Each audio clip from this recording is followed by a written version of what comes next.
Bismillahirrahmanirrahim. Bismillahirrahmanirrahim. Alhamdulillahirabbil alamin. Hamdan katsiran thayyiban mubarakan kama yuhibbu rabbuna wa yarda, wa asyhadu an la ilaha illallah wahdahu la syarika lah, wa asyhadu anna Muhammadan abduhu wa rasuluh sallallahu alaihi wa ala alihi wa ashabihi wa man tabi'ahum bi ihsanin ila yaumiddin wa sallama tasliman katsiran.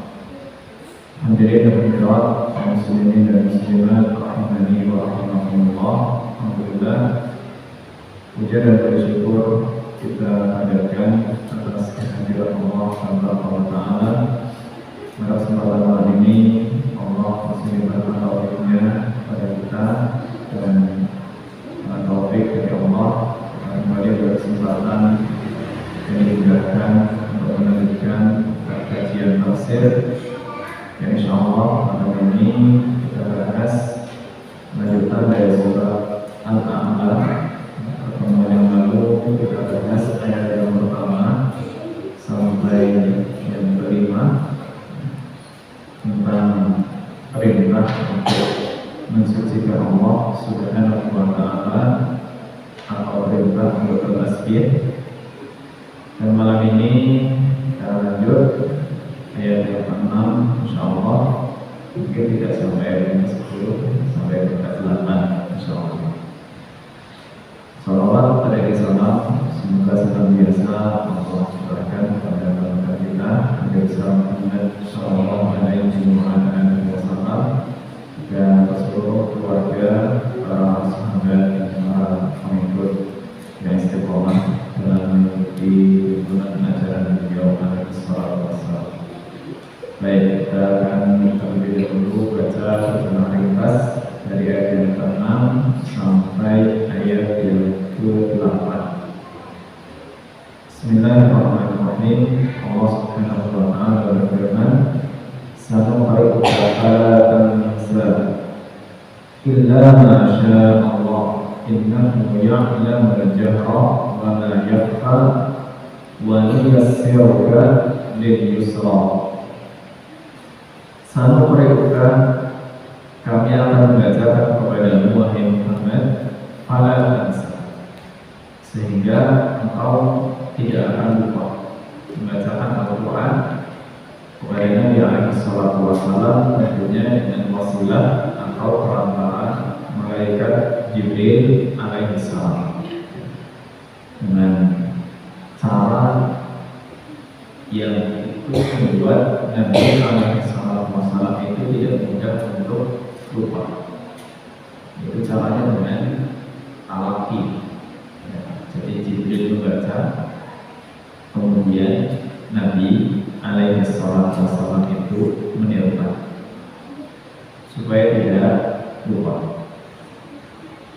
Illa ma syaa Allah, kecuali apa yang dikehendaki oleh Allah Subhanahu wa taala. Kecuali jika Allah menghendaki kalau nanti lupa,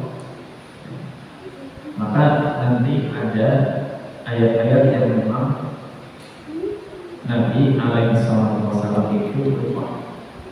Tapi kenapa kok bisa lupa? Dan apakah lupanya itu jadi salah? Akan kita bahas. Innahu ya'lamul jahra wa ma yakhfa. Sesungguhnya Allah itu mengetahui yang nampak dan yang tersembunyi. Wa nuyassiruka lil yusra, dan kami akan memudahkan bagimu ajaran yang mudah, jalan yang mudah untuk menempuh ajaran-ajaran yang Allah Subhanahu wa taala turunkan. Baik, 3 ayat ya, kita akan ambil pelajarannya yang sekiranya bisa kita terapkan di kehidupan sehari-hari. Pertama di sini tentang petunjuk Allah Subhanahu wa taala, bagaimana Allah Azza wa Jalla itu mengajarkan kepada Nabi alaihi wasallam Al-Quran dengan cara yang sekiranya tidak menjadikan seseorang itu mudah lupa.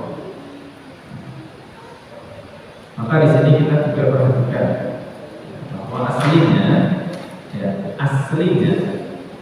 cara belajar Al-Quran itu tidak ada yang namanya otodidak. Tidak ada namanya belajar Al-Quran itu otodidak. Barang siapa belajar Al-Quran, baca Al-Quran otodidak itu kan kayak gurunya belajar sendiri, dijamin salah, dijamin. Cuma baca sendiri, apalagi cuma baca transliterasi aja. Kayak dulu sekolah zaman SMP, kadang sama guru agama dimotivasi untuk baca, yuk baca. Ya, memang dulu gurunya sering merintahkan untuk baca surat Yasin gitu misalnya. Perasaan saya baca surat Yasin agak cepat, tapi teman saya masih lebih cepat lagi, padahal dia tidak bisa baca Al-Quran, tapi udah hafal cepat. Saya tanya, kamu itu bacanya kok bisa cepat? Selesai itu gimana? Biasanya baca Latinnya aja,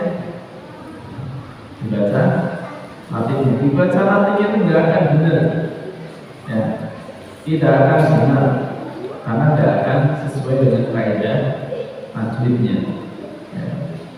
Dan huruf Latin kita itu tidak bisa mewakili huruf hijaiyah. Mau ditransliterasi seperti apa, tidak mungkin mewakili huruf hijaiyah, tidak bisa. Karena Al-Quran itu huruf hijaiyahnya punya aturan makhraj, tempat keluarnya sendiri. Bukan misalkan kita mengucap huruf ba saja, a saja kalau belajar kepada guru yang agak tepat, ya, a aja bisa nggak lulus. Sekedar belajar a'udzubillahi minasyaitonir rajim, belajar ta'awudz saja. Kalau gurunya ini guru yang agak kencang dalam memeriksa cara baca santri, a'udzubillah buat A-nya aja bisa nggak lulus. A-nya dulu. Sebagian kita sampai agak kesal juga. A sudah sampai 4 pertemuan, A-nya nggak lulus. Ya, cuma A saja. Belum nanti kita mau berubah. Belum belajar berubah. Suruh pakai kertas atau pakai lilin. Kalau misalkan lilinnya goyang, dan salah. Atau pakai kertas gitu, kalau kertasnya goyang, salah. Itu kata maaf. Kalau terus ada uap air di situ, itu salah. Jadi kita kalau mentransliterasi juga gampang aja, B sama A selesai. Ya. Tapi huruf hijaiyah tidak sesederhana itu untuk ditransliterasi ke huruf Latin yang lain. Ya. Apalagi mungkin selain huruf hijaiyah. Makanya belajar Al-Quran itu tidak bisa atau tidak, ada gurunya. Maka Nabi alaihi wasallam pun belajar membaca Al-Quran. Beliau kan aslinya nggak bisa baca, nggak bisa tulis. Ketika Nabi diperintah untuk baca oleh malaikat Jibril, Iqra, jawab beliau, ma'ana biqari, saya nggak bisa baca. Maka caranya talqin, atau sering juga kita menyebut namanya talqin. aslinya belajar Al-Quran itu, ya, itu murid melihat lisan gurunya langsung, lihat lisan, ya, lihat bibirnya, lihat lidahnya, ya. Itulah cara asli belajar Al-Quran. Ya. Makanya kalau ada yang belajar cuma sekedar mendengarkan saja, ya, aslinya itu belum sampai kepada titik, ya, belum sampai kepada titik yang bacaan itu benar, ya, karena cuma sekedar mendengarkan saja. Dan kalau ada orang mau menghafal Al-Quran, ya, itu juga asalnya tidak bisa dia menghafal sendiri. Pasti harus ada guru yang senantiasa menyimak, kemudian mendengarkan, nanti mengoreksi, membetulkan. Bahkan aslinya sebagian hafal Al-Quran itu masih belajar Al-Quran itu mempertahankan cara aslinya. Jadi saya pernah ketemu dengan seorang ustaz yang dulu menghafal Al-Quran itu di Pakistan. Jadi Pakistan itu menghafalnya itu betul-betul lihat gurunya baca, dilihat oleh muridnya, ya. Kemudian ditirukan. Ya, bagaimana cara gurunya, seperti itulah cara bacanya. Ya. Memang sedikit demi sedikit yang didengarkan, disimak, dilihat, diperhatikan betul, ya. Maka itu yang tidak mudah lupa, ya, tidak mudah lupa. Tapi yang coba menghafal sendiri, dia sudah mungkin kadang bacaannya belum begitu benar, ya. Hafalan itu pun tidak terlalu kuat, ya, karena kadang juga orang menghafal itu betul-betul. Kalau sekarang kita menghafal Al-Quran terasa berat bagi sebagiannya, ya, sebagian terasa berat. Ya minimal belajar untuk bacanya dulu, ya, karena lebih sekali ketika orang selama hidup itu tidak pernah baca Al-Quran, ya. Karena nanti bacaan kita itu akan jadi syafaat untuk di akhirat kelak ketika menghadap Allah Subhanahu wa Ta'ala. Nabi bersabda, "Iqra'u Al-Quran fa innahu ya'ti yawmal qiyamati syafi'an li ashabihi." Bacalah Al-Quran. Al-Quran itu akan datang pada hari kiamat nanti sebagai pemberi syafaat untuk siapa? Li ashabihi, untuk para sahabatnya. Jadi orang yang rutin membaca. Belum lagi kalau orang itu punya hafalan, ya. Dan disebutkan bahwa tingkatan penghuni surga itu nanti salah satu faktor yang mempengaruhi tingkatan seseorang di surga itu adalah tergantung hafalannya. Nabi SAW bersabda, ya, yuqalu li sahibil Qur'an iqra' warattil wartabak kama kunta turattil fid dunya. Nanti orang yang punya hafalan Al-Quran di akhirat akan diperintah iqra', baca, warattil dengan tartil, wartabak, naiklah. Inna akhir manzilatika fil jannati fi akhir ayatin taqra. Kedudukan terakhir di surga nanti itu tergantung ayat terakhir yang mampu kamu baca. Jadi bacalah sebagaimana kau tak biasa untuk membaca itu di dunia, ya. Kedudukan terakhir itu nanti tergantung sampai mana kamu bisa baca. Di sini para ulama menyebutkan bismillah fadilahnya orang yang menghafalkan Al-Quran. Seberapa banyak hafalannya, maka setinggi itu pula derajatnya di surga. Itu motivasi. Ya, meskipun nggak hafal 30 juz, ya minimal juz 30 alhamdulillah. 30 juz 30 juga mungkin nggak semuanya, nggak ada masalah. Yang penting ada. Ya. Tidak tinggalkan sama sekali. Namun ya kondisi hari ini subhanallah, seorang menyisihkan waktunya untuk belajar Al-Quran itu terkadang butuh perjuangan. Perjuangannya itu bukan ketika belajarnya, bahkan perjuangannya itu bagaimana menyisihkan waktunya untuk belajar. Untuk menyisihkan waktunya saya sudah perjuangannya tidak. Ibarat mungkin kalau bahasa Jawanya orang ketang, meskipun hanya sepekan sekali gitu misalnya menghadiri majelis yang di situ dipelajari Al-Quran, belajar baca yang betul bagi mungkin belum bisa baca, itu untuk menyisihkan waktunya berat. Nanti sudah ada waktu, ya, sudah ada waktu kosong itu untuk memupuk mentalnya berada. Menjadi sih jadi agak malu untuk berangkat. Nanti ketika mentalnya sudah terpupuk, rasa malunya sudah hilang, berangkat alhamdulillah. Ya, itu nanti untuk sabarnya dan istiqomahnya itu berjuang lagi. Dan memang masuk surga itu perlu perjuangan. Mendapatkan syafaat dari Al-Quran itu perjuangan. Dan seberapa pun upaya kita pasti Allah hargai. Karena orang belajar baca Al-Quran itu nggak bisa, nggak ada masalah.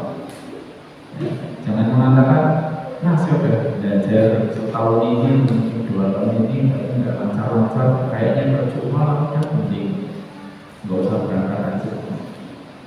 Seberapa pun kita mampu membaca, dan seperti apapun cara bacanya, kalau kita sudah berusaha, itu ada harganya di sisi Allah Subhanahu wa Ta'ala.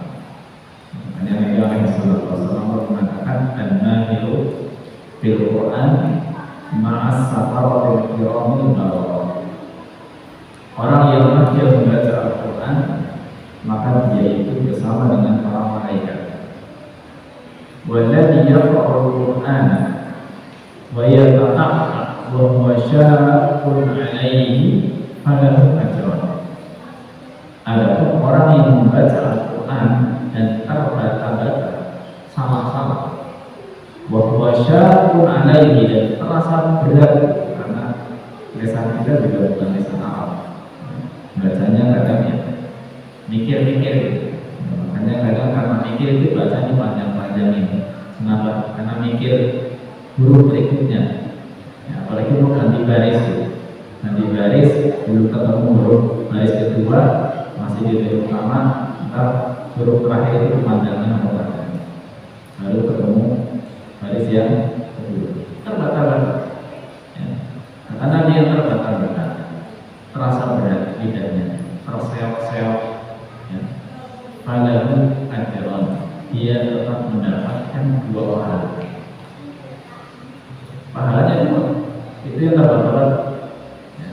Kenapa? Karena satu itu pahala bacanya sendiri, yang kedua itu pahala perjuangannya.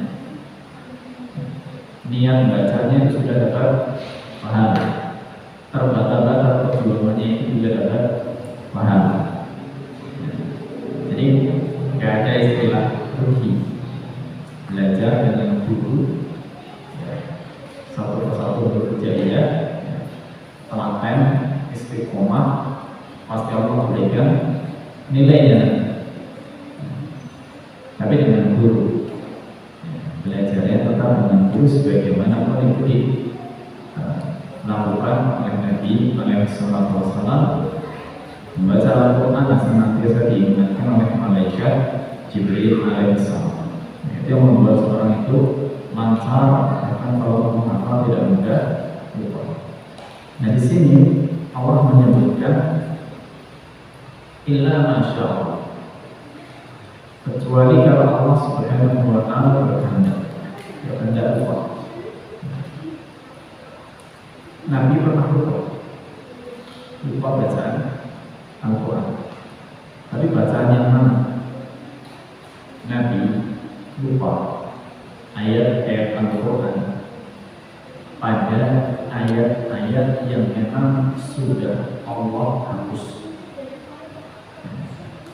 Jadi Al-Quran yang sekarang sampai ke kita ya, itu yang ibaratnya kalau kita mengatakan itu Al-Quran yang sudah diputuskan ya, untuk menjadi Al-Quran sampai akhir zaman ya seperti itu.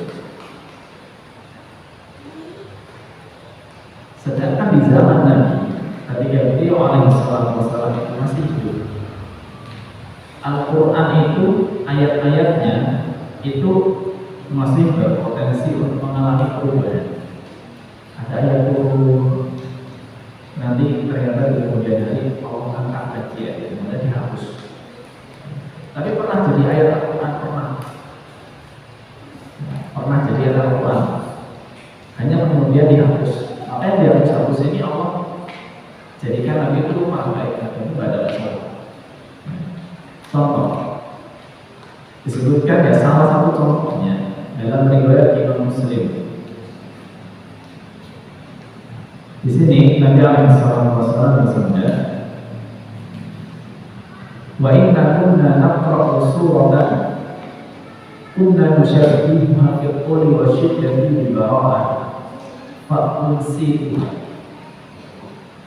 Dulu kami ya, pernah membaca sebuah surat di dalam Al-Quran yang panjangnya dan kurang lebih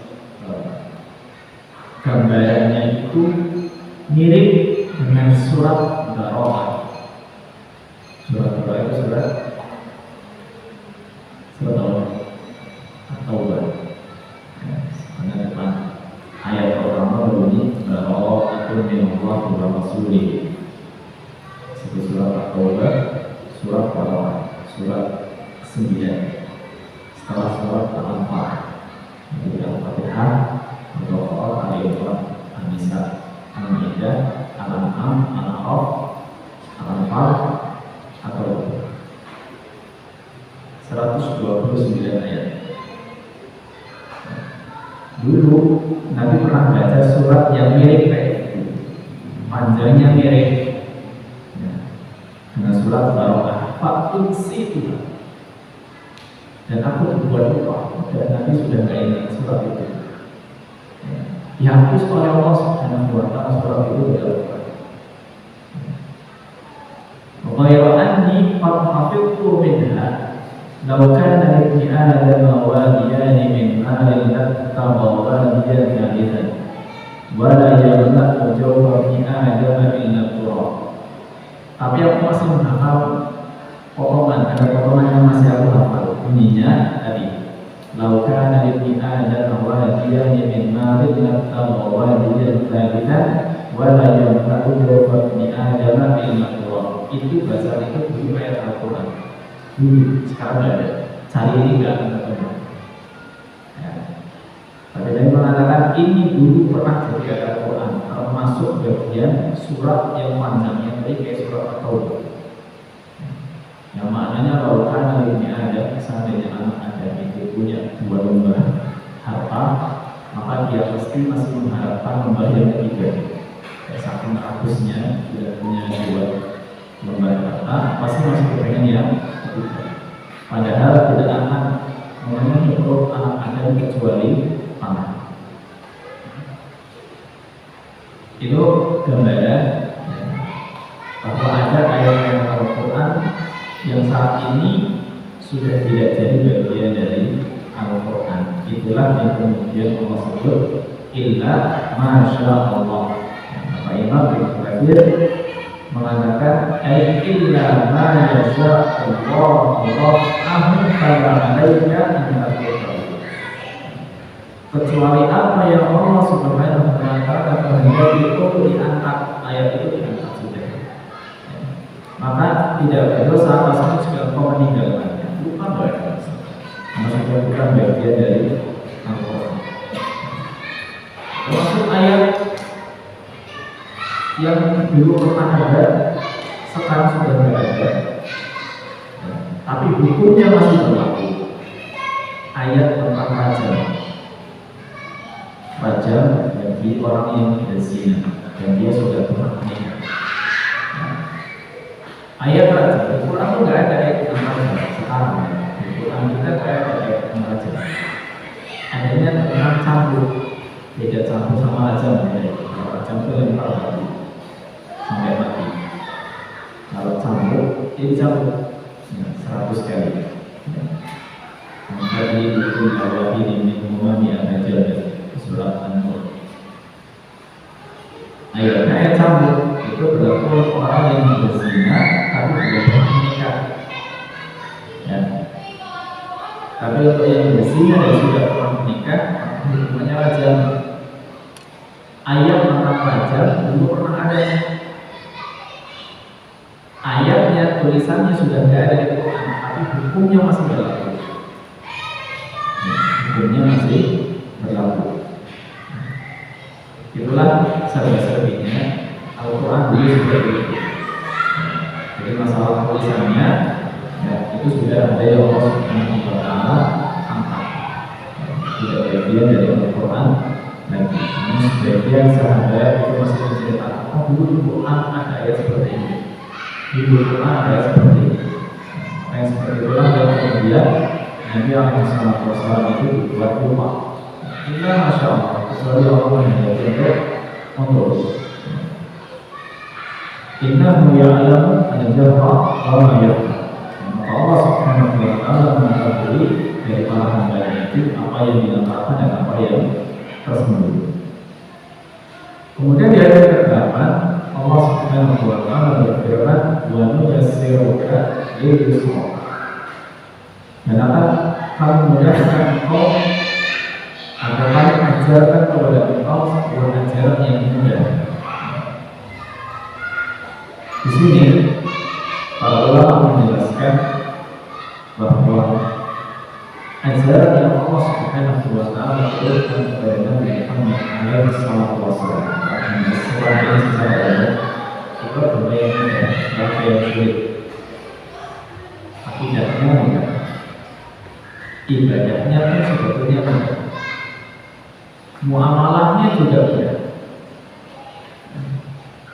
Maka pernah kita sebutkan di sini di Nabi alaihi salatu wasallam dalam riwayat Imam Bukhari, "Inna dina yusrun." Sesungguhnya agama Islam ini mudah.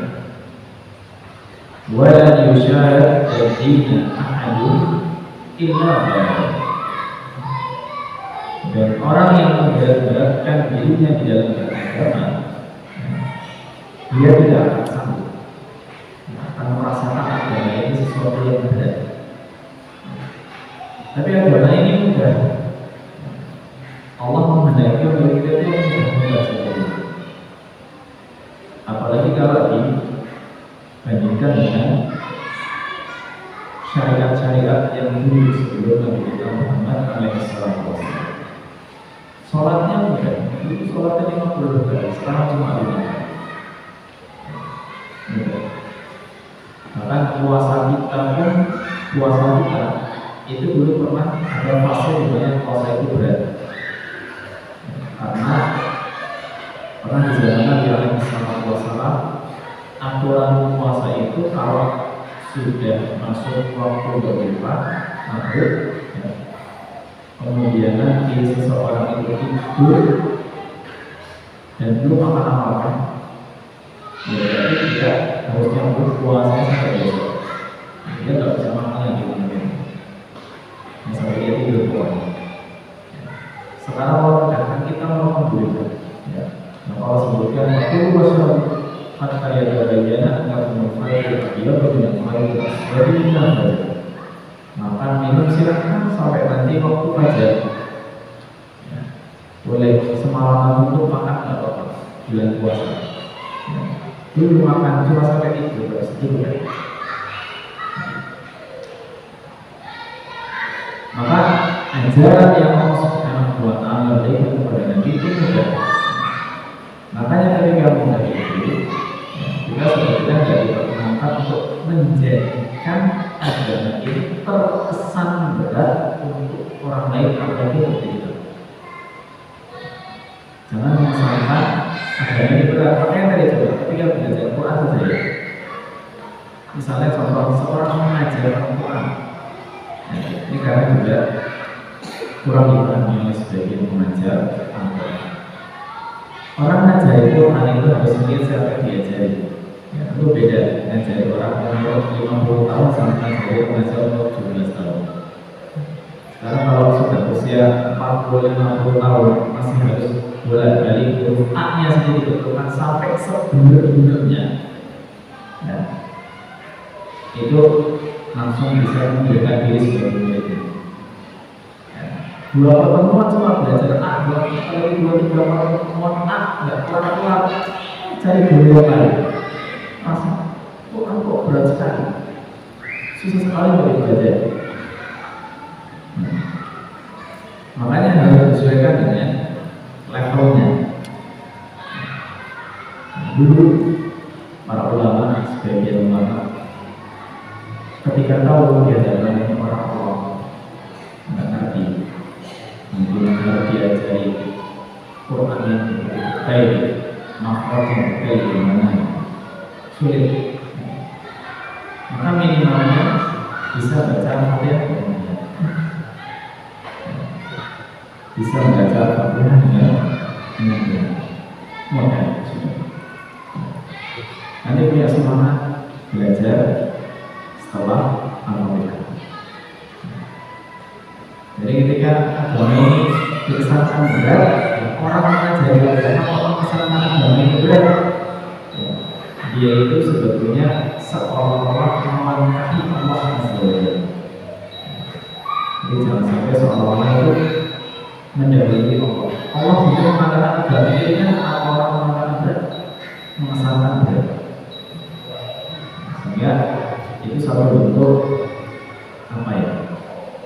Tindak kejahatan yang kejahatan tersendiri terhadap agama. Ketika membuat agama ini rasa berat.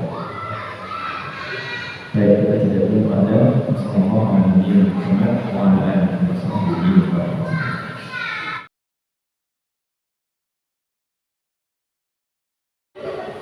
Bismillahirrahmanirrahim. Assalamualaikum warahmatullahi wabarakatuh. Kalau dia mengenai sesuatu tidak perlu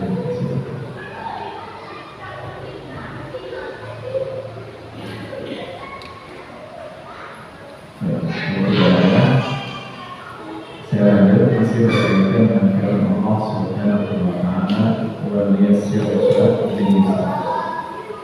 dan kami memudahkan untuk wahai Muhammad ajaran yang mudah ini. Makanya suatu ketika kita mungkin pernah mendengar cerita orang Badui yang kencing di masjid. Kencing di masjid. Sebutkan dalam hadits Bukhari dan Muslim. Yang lebih spesifik di riwayat Imam Bukhari sebutkan ketika orang Badui itu kencing di masjid, ya, kan orang-orang itu marah. Ya wajar. Yang kencing di masjid pak. Dulu aja masjidnya kan pakai tanah. Itu udah lama. Sekarang apalagi masjidnya pakai keramik. Ya. Nggak pakai keramik, pakai karpet ya. Kencingnya di karpet kan kencing karpet. Dulu kencing di masjid dimarahi oleh Nabi Alaihi Wasallam, dibenarkan jauh. Biarkan dulu biarkan kencingnya selesai. Ya. Biarkan kencingnya selesai di masjid. Tidak apa-apa. Ya. Lalu kemudian Nabi perintahkan, ya, ambilkan ember isinya air untuk nyiram, ya, untuk menyiram najis tersebut. Ya, insya Allah semua najis itu ada cara untuk mensucikannya. Ya, tenang aja. Setelah itu Nabi mengingatkan para sahabat, innama bu'ithtum muyassirin wa lam tub'athu mu'assirin. kalian itu diperintah untuk jadi orang-orang yang mudah dan tidak diperintah menjadi orang-orang yang menyulitkan. Ya. Karena kalau tadi orang yang suruh berhenti, sulit berhenti, malah tambah sulit urusannya. Bagi maaf ya, orang yang kencing sendiri sulit bagi dia karena tiba-tiba harus memutus berhenti harus sakit. Bagi dia kalau atau ketika kita dimarahi, maaf, dia malah bisa punya tempat mana ini najisnya agak susah. Dimarahi itu bisa dimarahi kenapa? Bersihkan yang asli cuma satu tempat gampang, ketika dimarahi dia maaf sebenarnya yang bahaya. Kemana-mana gimana lagi, kemana caranya lainnya? Dia evaluasinya. Nah, itulah. Nah, itu mengajarkan pikirkan ketika bertindak itu untuk bisa memilih opsi yang memudahkan dan menyulitkan. Itulah isyarat dari Allah Subhanahu wa Ta'ala melalui kisah Nabi alaihi wasallam kita untuk senantiasa menjadikan urusan-urusan kita itu mudah, jangan dibuat sulit. Jangan dibuat sulit. Menyulitkan diri sendiri apa orang lain. Dan sebetulnya ini tidak hanya dalam urusan agama saja, bahkan urusan dunia pun sebisa mungkin kita jadi orang yang apalagi ketika misalkan di antara kita itu ada yang memang punya wewenang, untuk mengurusi urusan rakyat dan masyarakat. Itu didoakan oleh Nabi alaihi wasallam. Beliau mendoakan Allahumma man waliya min amri ummati syai'an fasyaqqa 'alaihim fashquq 'alaihim. Ya Allah, barang siapa di antara umatku ini ada yang punya wewenang, manwaliya, punya kuasa untuk mengurusi urusan umat, kemudian menyulitkan macam-macam, bikin KTP sulit, bikin SIM sulit, misalnya disulitkan oleh oknum-oknum tertentu, urusan administrasi sulit karena ada oknum tertentu, menyulitkan urusan umat itu, fashquq ini, maka sulitkan itu doanya Nabi pasti dijawab oleh Allah.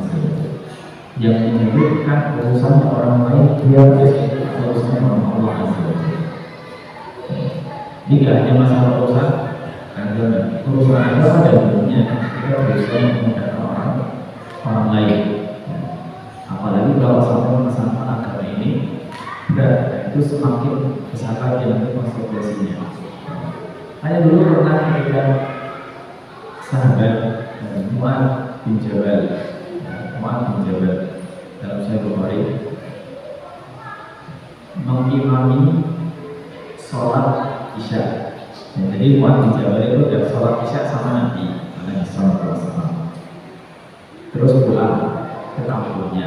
Orang-orang di kampungnya belum sholat Isya, maka Mu'adz sholat lagi. Ya, Mu'adz sholat lagi. Tapi sholat Mu'adz itu sunnah, karena dia sudah sholat Isya sama Nabi.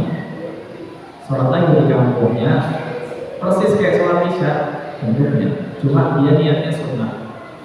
Ya. Orang-orang di kampungnya sholat Isya fardhu. Ketika sholat Isya, imam itu Mu'adz juga baca surat Al-Baqarah. Sholat Isya baca surat Al-Baqarah. Jadi berarti kalau kita mulai sholat Isya itu jam 7 ya, kamu sholat Isya jam 9. Baca surat Al-Baqarah. Sebagian orang juga mengandalkan ya, nggak sanggup kok ya. Kita juga pasti nggak sanggup ya. Kalau ada yang ngomong dalam ngomong Al-Baqarah, sudah baca surat juz ayat apa baca kadang-kadang makan buah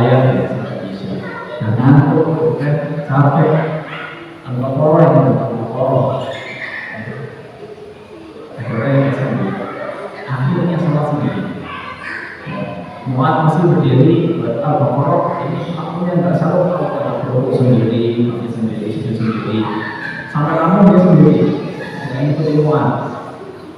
Muat dia sendiri sholat dulu. Kemudian ketika kejadian ini sampai kepada Muat mengatakan orang yang sholat memisahkan diri itu dia munafik. Dia munafik, tidak mau sholat panjang. Orang yang sholat memisahkan diri nggak terima dia bukan munafik, nggak terima dia lapor kepada Nabi yang salah. Ya Rasulullah, inna qaum na'mal bi aydina wa nusqina wadihana.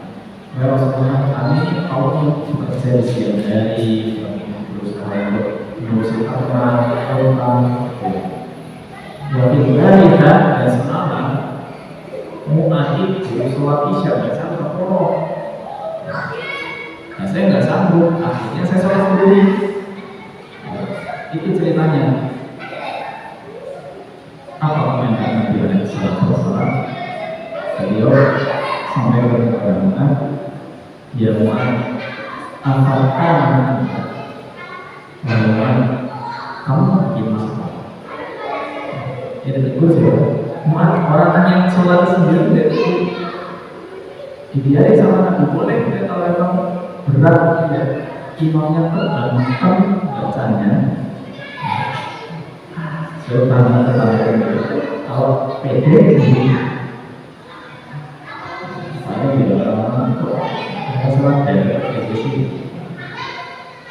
Itu kalau makan ya, insya Allah sih kita nggak masih kelebihan. Orang yang ngajar nggak akan sanggup atau apa juga seperti itu. Nggak akan ada yang maju juga. Apa tahu kan? Kamu bikin masalah, mau bikin masalah. Ikra sabih semua juga. Baca itu surat apa? Ringan. Wasyamsi wal duhaha. Wasyamsi meringankan. Sehingga orang tidak merasakan suatu berat. Maka di sini semua urusan yang baik dari ekonomi agama atau ekonomi dunia itu semuanya diperintahkan oleh Allah Subhanahu wa Ta'ala menjadikan urusan itu mudah. Kalau saya itu hanya karena yang menjadikan sulit itu adalah yang masih kita. Kalau masih kita yang menjadikan ini rasa kenapa kita tidak bisa menyisihkan waktu baca Quran? Ya karena dunia kita masih berat, masih baik atau besar. Jadi kalau mau sedikit waktu beratnya kenapa? Karena waktu kita sendiri belum bisa menentukan bahwa masuk sehingga belum bisa untuk menyisihkan waktu banyak belajar. Allah Ta'ala akan sholat ya, ini yang bisa kita bahas pada kesempatan malam hari ini. Allah Ta'ala dan mohon maaf atas banyak kurangnya. Terima kasih sepertinya. Assalamualaikum warahmatullahi wabarakatuh. Wa akhiru da'wana alhamdulillahi rabbil alamin. Subhanallahumma wa bihamdika asyhadu an la ilaha illa anta astaghfiruka wa atubu ilaik. Billahi taufiq wal hidayah. Assalamualaikum warahmatullahi wabarakatuh.